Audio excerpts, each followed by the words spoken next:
Welcome to our talk show. Look who's talking on Sios-e Online News Magazine. We're so privileged to have our guest for today, Dr. Pio Baconga, MBA, CPA, and also a doctor fellow of the Royal Institute of Accountants, Singapore. Dr. Pio or Sir Pio, whatever he prefers to I call him, shall be glad to share with us his experiences as a family man and also his career and also his work experiences in the academy, his professional involvement in the community, and also his maybe little bit of his awards and citations, and also about his private life, meaning about his family. Sir, you were born in Lapasan, and there's a street named Baconga Street. How did this happen? Yes, first of all, I would like to thank you, for this opportunity to have a conversation with you and perhaps knowing each other better, though we are friends for a long time. Yes, our family, the Baconga family, has been the pioneering settlers of Lapasan. Lapasan is a fishing village just adjacent to the downtown of Cagayan de Oro, and it's now the second biggest barangay. Limkitkay is part of Lapasan. And so our family started there, though our descendants, I believe, uh, our ancestors were coming from Bohol, because most of the people of Cagayan de Oro are from Bohol or Cebu. And so from there, it grew. The name of Baconga Street, which is parallel to the Lapasan and the highway, along the highway, is Mauricio Baconga Street. He is my grandfather. He was known as the father of Barangay Lapasan, has been the barangay captain for until his death. So he was really the recognized leader. So somehow, perhaps I got some of my genes from him because I'm also very much involved in community service. You finished high school at Xavier University, Mm. and after that, you went to UP to take up mathematics. Yeah, I graduated. I came from a public school system actually. I graduated from the Lapasan Elementary School and as valedictorian.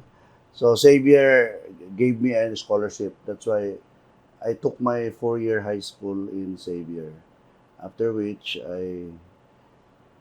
there are a lot of scholarships offered when you are in fourth year, and I really took opportunity, took the chance of taking this scholarship. So For high school. for high school, so I had four scholarships actually, but I chose the state scholarship, which is where I took my BS Math in UP, and After then high school, you went to UP as a UP state scholar. Diliman as a state scholar, and then I went back to Cagayan de Oro, and in Xavier, I also had a scholarship. Then I took up my BS in commerce major in accounting. And you were the magna cum laude. Fortunately, I landed magna cum laude, which actually paved the way. If you are an honor graduate, it paved the way for more opportunities. But it's just for me, it's just paving the way. But it's not really that the ultimate goal when you graduate. So going back to your Lot of high school expectations days, also, huh? did you graduate as valedictorian, salutatorian, first honors during your In high school days? high school days, I was number 3 in our class. Oh, first honors. First honors, On. first honorable mention. And then you took up mathematics and also then you proceeded to accountancy, Yeah, accountancy because I'm really fond of numbers. In numbers. high school, I was already usually the contestant in among other inter-school competitions in science quiz and the DOST before the DOST now was formerly in SDB. So every year they had a science quiz and a science fair where you have science projects, you exhibit. There's a contest. So there, I had opportunities to represent Xavier in some of those academic competitions. So it gained me some confidence. So this is a kind of a highly scholastic achievement. Do you still remember Uh, your IQ level, sir? no, I don't monitor. I even forgot. But it's not just a. It's more of discipline and determination. I think no that also helped me achieve or accomplish some of these accomplishments that we've mentioned. You took up mathematics at UP. You Uh, could be an engineer or you could be an electronic something, but why accountancy? Accountancy is something that I look forward to also. Though actually, when I was young in elementary, I would one of my ambition was really to become a doctor. Though I married a doctor later on, a medical doctor, but that has been my ambition before, but we cannot afford it. So accountancy is something related to. I'm also inclined to it. When I was about to make myself familiar with the accounting system, the accounting principles, and I seem to like it. So, in fact, my first job after graduating and passed the CPA board examination was really an accounting job. I worked in SGB, Sisip Gores Bilayan Company, which was the biggest accounting firm in Asia at the time. It was really the biggest accounting firm in Asia. So I started there, and also that paved me the way to work in San Miguel Coca-Cola, which I which was my second employment after SGB. Is GB. Then I worked in San Miguel Coca-Cola for 25 years. And my last position before I retired was area finance manager, which I cover Mindanao. And that's it. After 25 years, I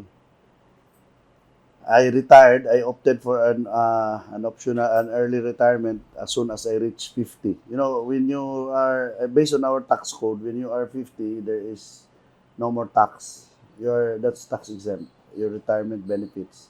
So that's how I planned that when I reach 50, I will retire. And later on, 2 years after I joined Pilgrim, it was only 2 years after that I was invited to be the president of Pilgrim, which was really funny, no? What happened in Pilgrim when I was still a young CPA, I was a member of the board of trustees because they were looking for And a young in Pilgrim Christian Pilgrim Institute at the time. and you were also a chairman of the board of At the time, trustees. in 1991, I was the chairman of the board of trustees at a very young age, and I was the board members then were some were among the pioneers at the time pa. And then later, uh, my I served the maximum term because I As chairman of represent the board. no as member of the board of trustees, which because the members of the board of trustees then elect their chair, and then I represented the General Assembly, the national office of the UCCP. So it's a maximum of 2 terms, so or 5 years, 10 years. So when I reached that maximum, I rested for more than 10 years, and then later on, I joined the board when it was already 2006 or 7, more than 10 years later. And then they were looking for a new CEO, new president, and I was asked to help in Meaning you didn't apply to be the no president of Pilgrim Christian College, or they were I looking for somebody who can fill in the I job. was asked to be a part of the to craft the criteria or qualification of they were looking for a younger president, and then I was asked to help in the criteria drafting the criteria, and of course the search committee will then based on the approved criteria. And later on, when we had already the approved criteria, one member of the board, the one that just passed away, Dr. Caballero, she's an educator, Grace Caballero. She was kidding now. Why are we Look still for looking for someone else? Here's somebody. Then he pointed at me, and I was just laughing. what was your reaction then?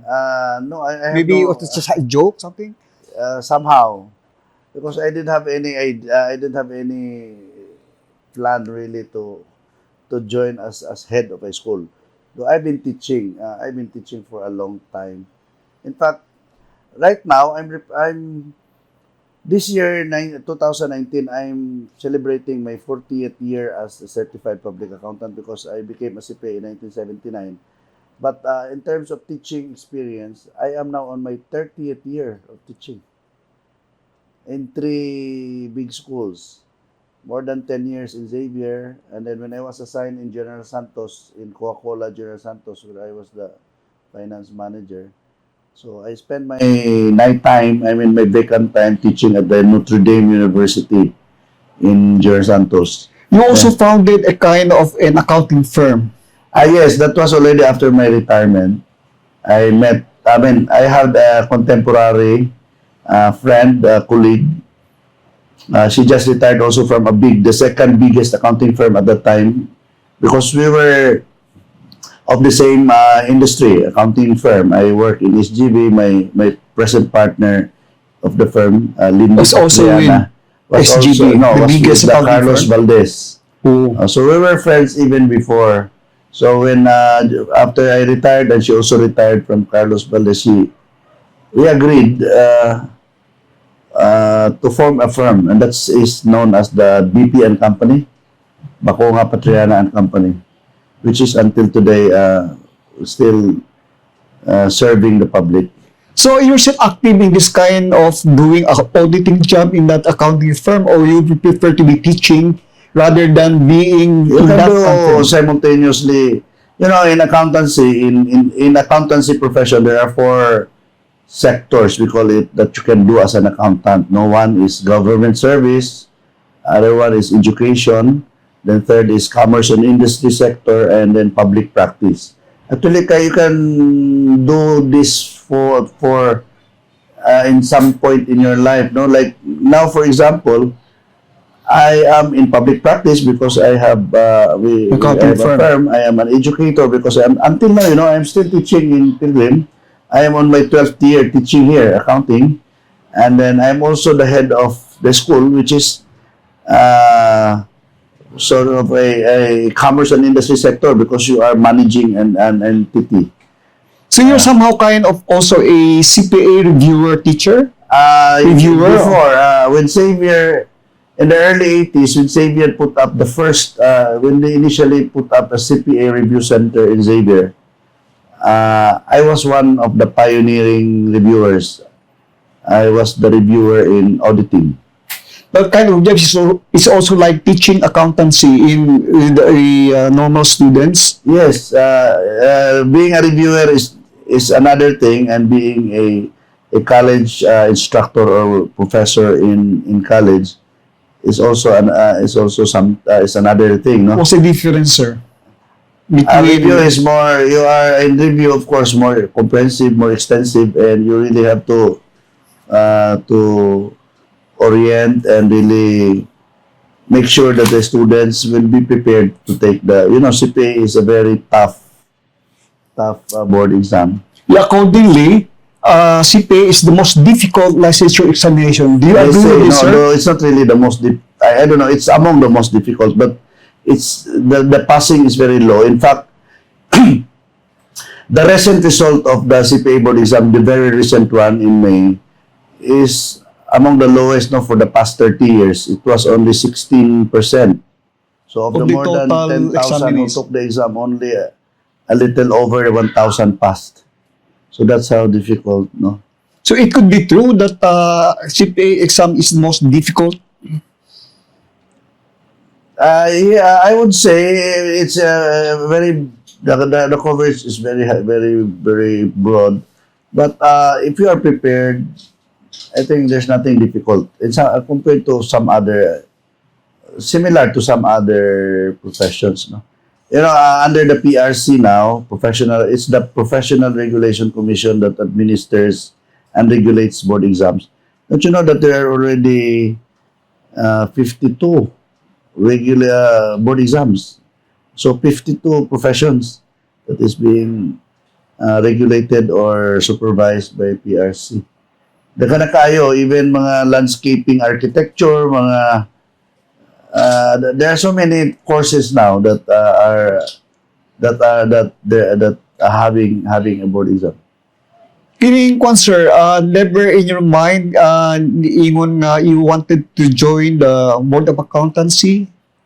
Board of right after Is that- oo. right after my term, I was nominated actually twice. In fact, recently I still have my I was also nominated, but I am not really You're not interested? After It's a national I position. became a president of PICPA.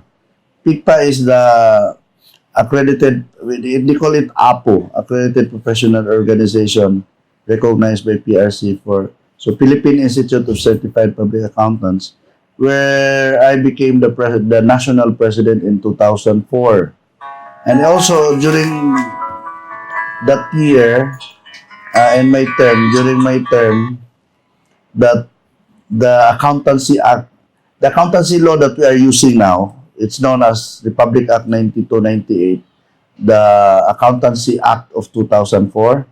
It was passed by Senate, by Congress during the year of my term as national president of PIPA. And, Going back to Pilgrim, is this a school owned by the UCCP? we call our term used before was church-related institution, but now we call it church institution. Pilgrim is a church institution of the United Church of Christ in the Philippines, doing its teaching ministry. So right now we have 22 schools we have an association among UCCP schools. We call it UCCP Create, church-related educational arm towards empowerment. That's the term that's the meaning of Create.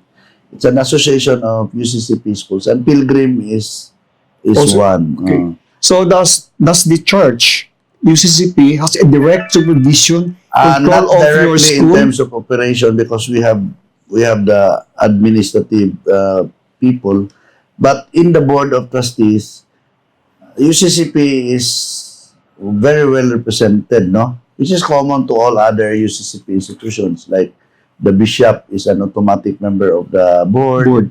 The conference minister, the senior pastor of the city church, Cagayan de Oro.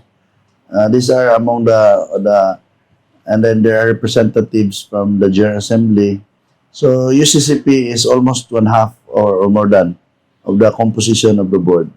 So that's how we are being governed in terms of governance under the board of trustees. But in terms of direct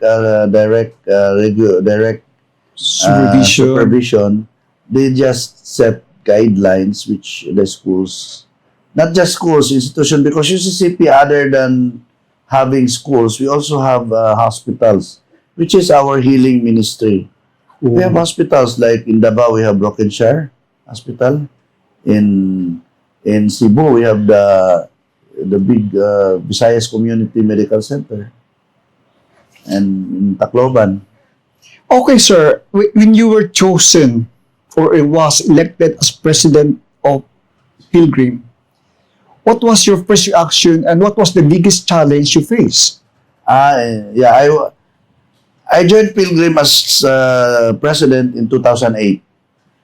And then, because at that time, the term of my predecessor, Dr. Almirante, has ended. And so, well, at that time, every year there are challenges. Even right now, I have a lot of challenges. We have a lot of challenges here in Pilgrim. And the whole private education sector as a whole, no? With all the developments that we have. But then at time of Pilgrim, there were financial challenges. In fact, one of the consideration when they look for someone to take the lead as president in Pilgrim is somebody, other than being young, is somebody familiar with financial management, because at the time that was the challenge that really Pilgrim was facing. So we were able to, so as soon as I took over Pilgrim, with my very supportive team, the Mancom, we made assessment of what direction we should take. and what we should prioritize and how to raise possible resources so that we can address the obligations as well as improve our facilities, because children, students, the learners are really looking also how you look externally, how you look like. And if you remember, Pilgrim looks not so attractive in terms of its facilities, appearance, its building. They call it angkal. We have our auditorium, our air-conditioned auditorium, which at that time was really not in good shape, not presentable, and very hot. Now we have a very nice auditorium. So this could mean, sir, that you need bigger finances to finance all these school buildings, auditorium. How did you do it? I did not know. It's the Lord provide. In fact, we're looking back with all the things that we have done, with all the constructions that we developed here in the main campus, in the Barrio Pilgrim campus, and in Tablon, our training center there. Is that a matter of like, There were a lot. Well, of course, I give due credit to the alumni. We have many generous alumni that help. We also have some. We improve our managing of our resources, and there are resources also, Pilgrim, that were not utilized before, that is also contributing to the revenues of the school, things like that. And of course, we linked ourselves to get some funding and scholarship, and that propelled Pilgrim's not really extraordinary achievement, but really we were able to really improve ourselves and offer new courses, make another, like we offered technical courses, which is also which was not present before. the Department of Education was telling us that it's no longer the problem of education accessibility, but this time it's always the quality of education. It So- has always been quality, even if you look at the Constitution of the Philippines. Quality education. There's under the article on education. Quality education should is always a priority, no. And in fact, especially now with the challenges of quality assurance, we should be at par with, at least with the ASEAN countries. That's why we have the assurance, quality assurance mechanism, no, and framework that make us at par. That includes the introduction of the K to 12.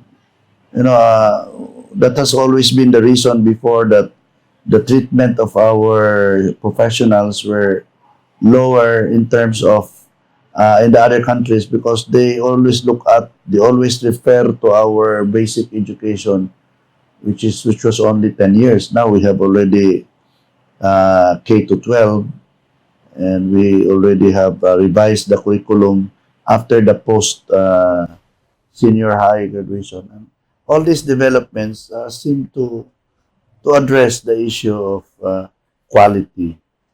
Okay, sir, as far as our graduates in the high school, the fourth year high school, so are they enrolling in our school for the K to 12, grade 11 and 12, or they transfer to another school or to Some public school? transferred to another school because, yes, one is they want to, the courses that they will pursue after senior high is already present in that school, so they might as well enroll in the school senior high. But I noticed with our senior high, we have a lot also coming from far away, all over Mindanao. We have students, especially in public school, because in Pilgrim, our senior high, we don't have any top-up. So whatever is the subsidy given by government, they call it the senior high voucher, we don't add anymore. So, in fact, about more than 80% of our enrollees in the senior high are coming from the public school, and they only pay. They have no fees anymore, because So they they just bill the government of the subsidy, which is 20,000 per the whole year. So maybe because they wanted to, from the public school, they wanted to try private school and they would want to enroll in Pilgrim because of Christian education we That's offer. one thing also. In fact, we are really promoting Pilgrim as a school of choice. No, why is school of choice? Because we want to project that, and we are very purpose. We are really determined, and part of our mission is to provide whole person education.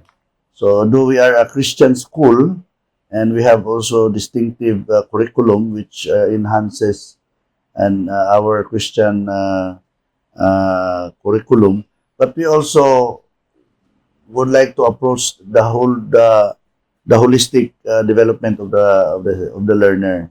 That's why we are also go into sports, into other fields of an interest of of our students. And Pilgrim, we are now 71 years old. We are celebrating this year our because Pilgrim was established in 1948. And we have not changed our mission, and we are still doing it. To seek the lost, the least, and the last. No, even when I was in high school, all the expelled students from other high schools in Cagayan de Oro, they were all accepted in Pilgrim. Pilgrim accepts all students, and we have a lot of testimonies and stories. Many of those who were expelled in some other schools in Cagayan de Oro, they were reformed here. And in fact, some of them became very successful in their own field. So that's one thing we still are doing, no?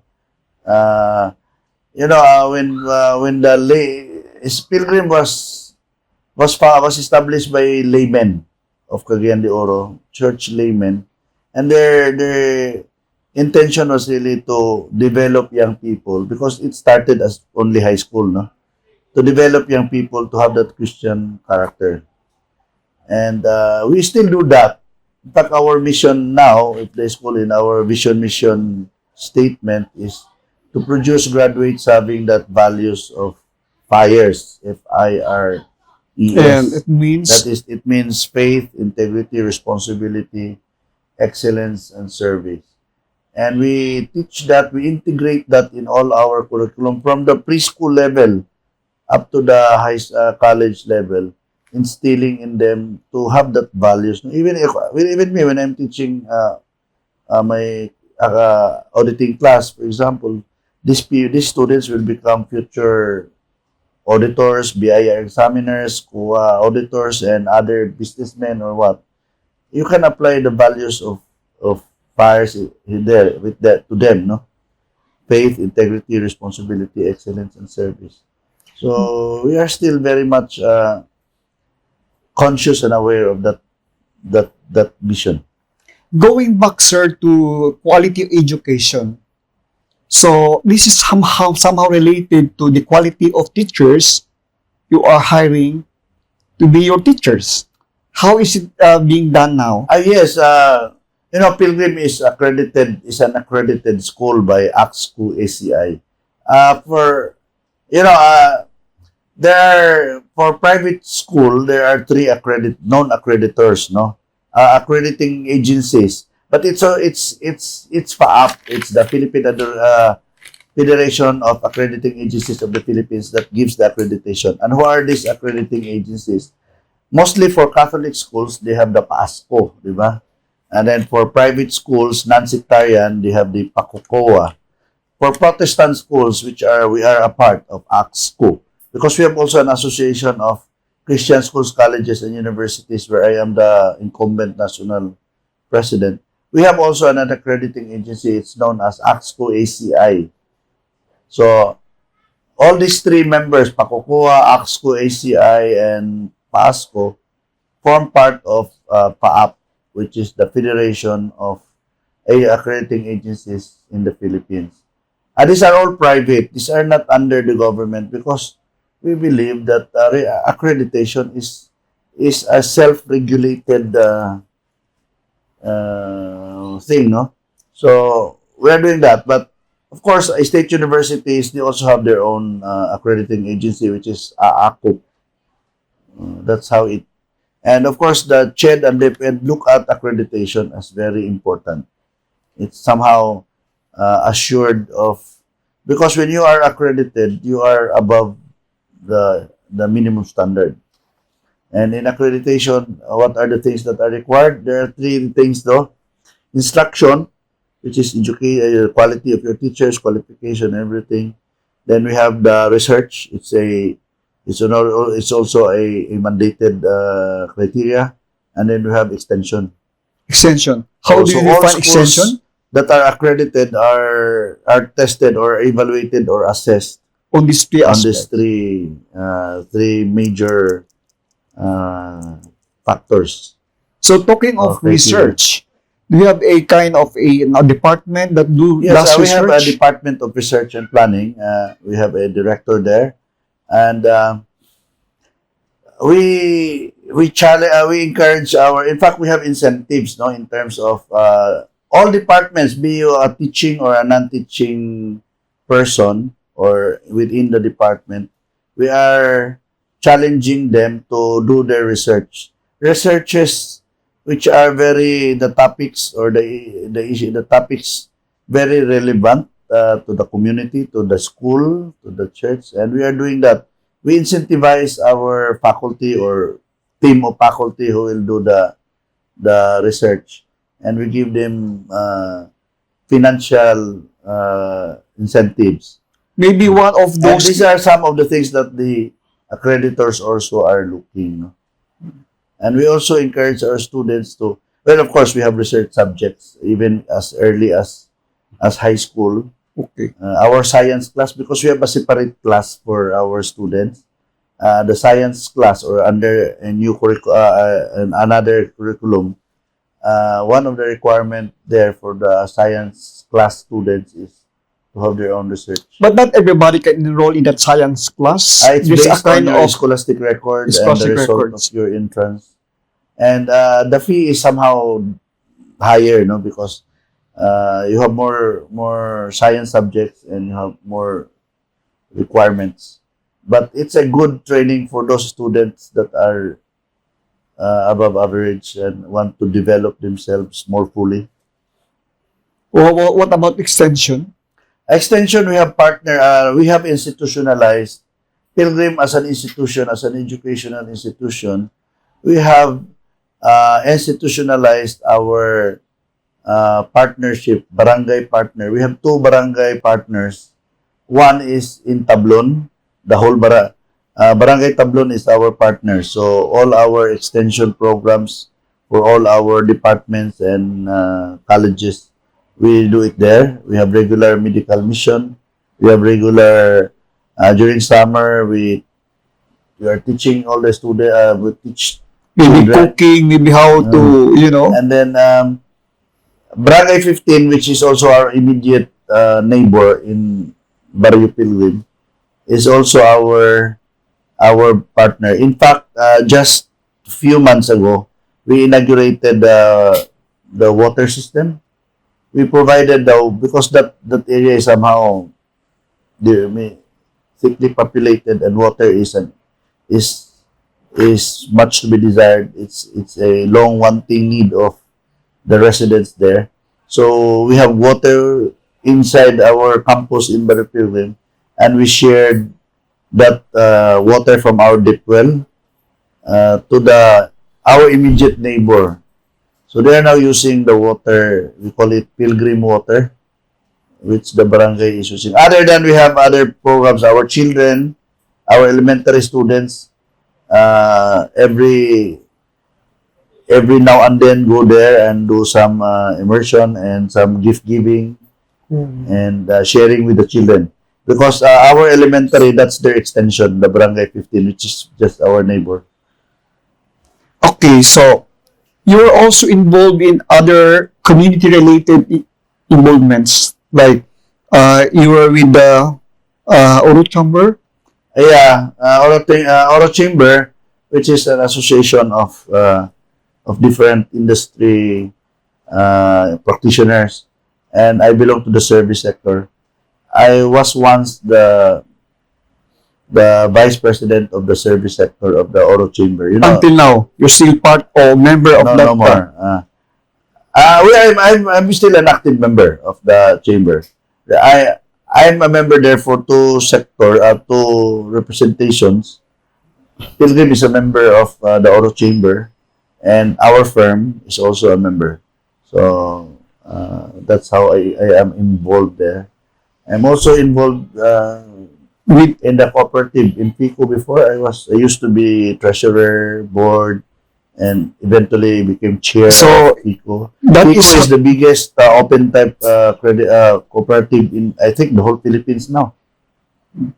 you were also with the United Way. What is I'm this, also sir? the vice president of United Way. Is an NGO that really provides medical assistance. It has been there for quite a long time. It usually been known as the community. I don't know if you've heard the community chest Yeah, before. before. United Way is an international organization, but they are independent to each other in terms of operation. We are an independent organization. We have locally incorporated, and we have helped a lot of, particularly patients from the Northern Mindanao Medical Center, because our building is just beside, just across. So one of the programs that we are really doing now is to provide shunt for these children having hydrocephalus case. We have a MOA with the hospital, with the Northern Mindanao Medical Center. They will be admitted there for free. And then the surgeon, Dr. Yakapin, all the professional fees. She has a partner now who also does the operation, surgery. That's also free, and we provide a shunt. Each shunt is about 14,000, and we had helped a lot of children having that cases, no, and they are coming out, and you will really feel how you have that sense of fulfillment that somehow you are giving hope before people families who have that kind of one, they're just submissive to their fate that eventually children will just die. So, napa ng YMCA karon, sir? Our YMCA is still very much active. In fact, Pilgrim is very active in its campus organization, YMCA. We have scholarship from YMCA Misamis Oriental. And until now, we are among the schools that they have very strong and active partnership with the YMCA Misamis Oriental. Usa may mga programa, sir, sa mga eskwelahan, kining YMCA, doon na sila yung mga kind of sports activities, something? Yeah, YMCA still promotes the whole. It really is consistent with our direction, whole person education. No, you know, YMCA is also into that. No, in sports, in swimming, particularly swimming, because most of the children every summer they have swimming. It's YMCA that sponsors that, and they also give priority to education. In fact, 3 years ago, because of their theme on education, when they had their annual induction, they chose me because I represent education. They chose me as the inducting officer, and I was so surprised and even elated why an educator has been invited to be the inducting officer. And when the president gave his acceptance speech, they really give education as one of their top priority mission. How about Boy Scout of the Philippines? How did you get involved in this in I their was movement? even when I was young, when I was in elementary, I was already active in scouting. Then when I was in Coca-Cola, I'm part of the executive of the board of Cagayan de Oro, because Cagayan de Oro already organized its own council. When I was in elementary, there was only one council, Misamis Oriental Council. But when I was already working in Coca-Cola as finance officer, and Coca-Cola is one of the major corporate sponsors of the scouting movement. So I was involved there. I was in fact member of the executive council of the Cagayan de Oro Council. And I became a rover scout, a senior scout. This rover scout is for the professionals and for the adults. And I am then in Pilgrim now we are both our elementary and high school we are Is this very required active. or they can just be It's voluntary not Boy Scout? mandatory for our students, but it is one of the one of the movements. It's not an organization; it's a movement that is really pushed and encourage children, students to participate. Because it's very good in terms of character building, because as you remember, the Scout law. If they just follow the Scout law, being obedient, thankful, Then you become a very good they will be citizen. they will be become very good citizens. It is So we just had our investiture 2 weeks ago here for our new scouts, the Scouts. and we have regular support from the council. We just have also our camping last 2 weeks ago at in Tablon, where our students put up. They did not use the dorm. They put up their own tents and spent 3 days there. In fact, I visited them regularly during the time. Sir, since childhood, you are a member of the UCCP Church. Yes, United Church, because the family, our local church, which is Lapasan UCCP, has been the core member there are our families belong to the Baconga clan. In fact, in the whole Philippines, I think we are the only local church that produced already 14 pastors. We produced the general secretary, the highest position in UCCP, which called General Secretary Bishop Labontog, who is Oh. also the chair of the Board of Trustees in Pilgrim and a Pilgrim alumnus.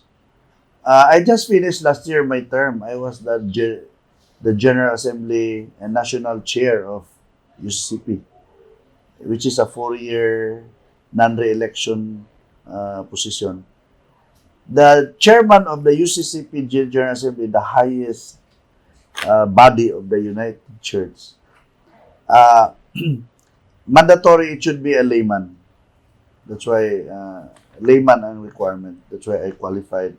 And I finished my 4-year term already last year when we hosted the General Assembly.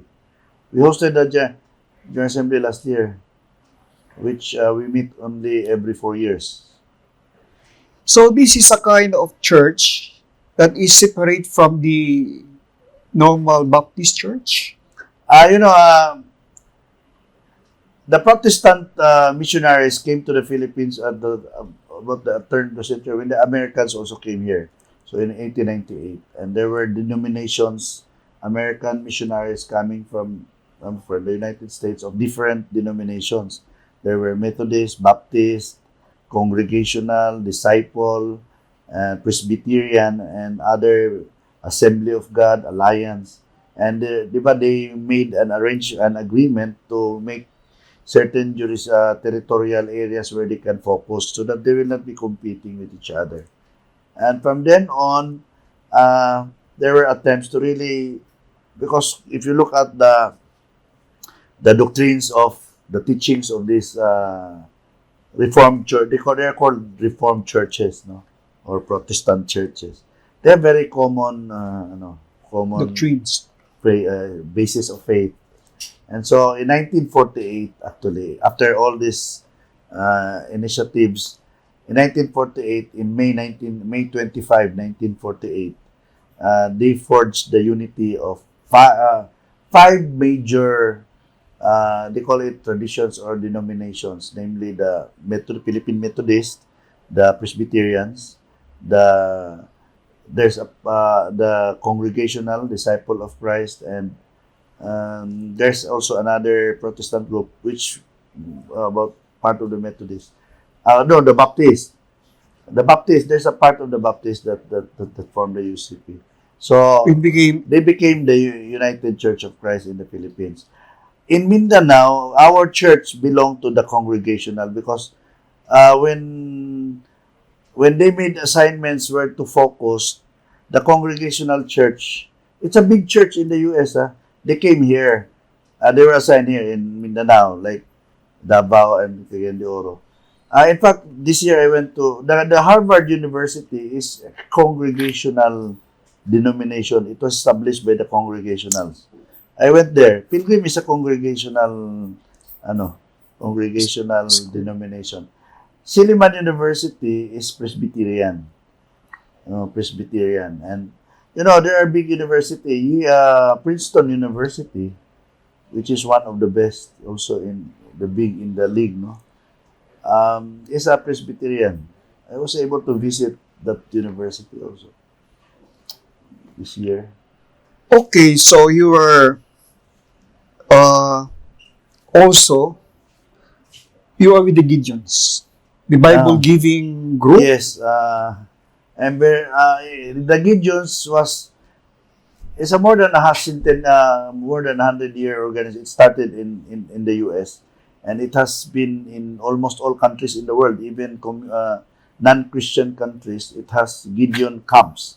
We call our like Cagayan de Oro camp. It's not a chapter because we Gideons are soldiers. Diba? If you're soldiers, you are in a camp, and its primary purpose is to share the good news about salvation through Jesus Christ by way of giving free Bibles for free, to all lanes of life, like children, students, soldiers, even police, hotels, motels, hospitals. We do that. I've been a national treasurer of Gideon's several years ago for 3 terms. How is this I being was also a camp president of Cagayan de Oro camp long time ago.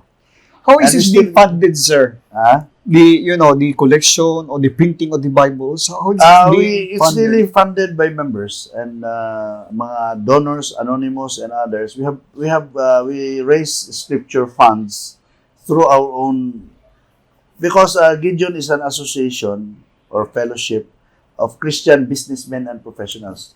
Though it's not really elitist, no, because all these people are the ones that are really sharing the resources and put up scripture funds and print it, no? And that's what we do every year. Every year, we do that. We have annual conventions every year, annual international conventions. All the international conventions are done in the US. So many Filipino Gideons also attend every year. Can the other churches also solicit this kind of Actually, Bible? I forgot. Other than us Gideon members raise money or contribute from our own resources, we also visit. We call it church reporting. We visit all churches and report to them what the Gideons has done. So during the visits, the churches normally give their donations, their offering. We call it scripture offering, no? And very welcoming.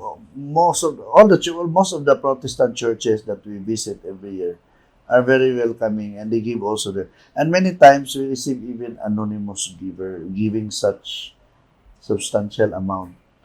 Like, for example, sir, a newly founded church, then they have no resources, then they will approach your Gideon and then ask for Bibles for their church. Where we have a policy, no? We don't give Bibles to churches. We only give. It's not among the lane of distribution, because the church is already the local. The church has its own program, no? It has its own mission. It has its own teaching. We don't go to the church, but members of the Gideons must be an active member of a local church. That's our minimum qualification. You cannot be a Gideon if you are not a member of a local church. But in terms of distribution, we have defined hospitals, students, military, police, hotels, motels, and bisan mga barko, no, mga cabin we put there. Okay. Prisuhan, okay, jails, we go there. We put Bibles. In fact, we, like hospitals, we regularly replenish because once we put the Bible there, a week after, it's already, many of the of the patients bring the Bible. And then it's okay because they seem to be interested. That's why they bring the Bible. And we receive a lot of testimonies of lives saved, changed lives when they read the Bible in the hotel, in the hospital. There were even a testimony that she was about to commit suicide. And then she was just, the Bible was always at her side at the hotel room, that she forgot to, nabuntagan siya reading in the Bible. There are guides there where to find scriptures in times of whatever human situation. Okay, going to the lighter side of you, I can notice that there are many coffee mugs around. What's this, sir? These are just given to you, or you've been collecting It's a these hobby, mugs? and then people just give. Actually, I have hundreds of mugs already. And some are from abroad. What is this? This is in San Diego. San Diego. Oh, when I went there. This is Toronto. When I have a friend who went there. Anyway, How it did has you been a decide? hobby, and so whenever I travel, which I do a lot, if there's an opportunity to buy souvenir mugs in that area or in that place where I went to, I always buy. And then if there are some of my staff or my friends who are traveling or who are from what place, and then they will visit me or as my gift or pasalubong, they don't have any problem anymore what to think. So now they to know me. what to give. They know, and I just this week I received three from abroad, no, different places. So some even just send it to me by mail, or because they cannot see me personally, they're on vacation, and then somehow it seemed interesting. You're married to Doctora Cindy. Cindy, we met in the church. We are all church people. That's siguro make us also blessed. We meet in the church, and then she's a doctor. She's OB-GYN, obstetrician, gynecologist, and we are.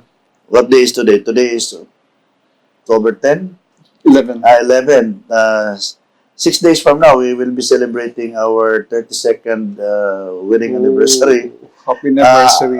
32 years of God's grace and blessings. We are blessed with 4 children, 4 responsible children, And one boy and 3 girls, and we are also blessed that 2 of my girls are already full-fledged doctors.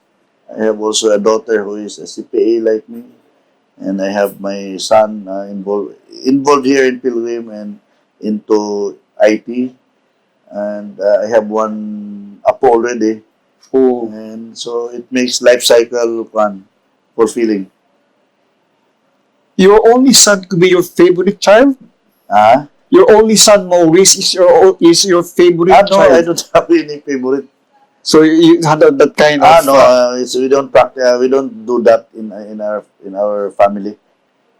And Dr. Cindy must be very careful, must be very caring to you, and he sees to it that you are Healthy. always healthy. I'm the most badlungon patient. Not very complying with what is. Pero lagi to advisor nga what to eat, what not to eat, what to We take. eat whatever in the house. So there is somehow our household will know what. Like every day we have vegetables, especially in the evening, because we eat together usually, breakfast, and we always have vegetables. Na sudan. But I can say that you're also a meat eater. Very much. What dish you like most, sir? Adobo? Lechon?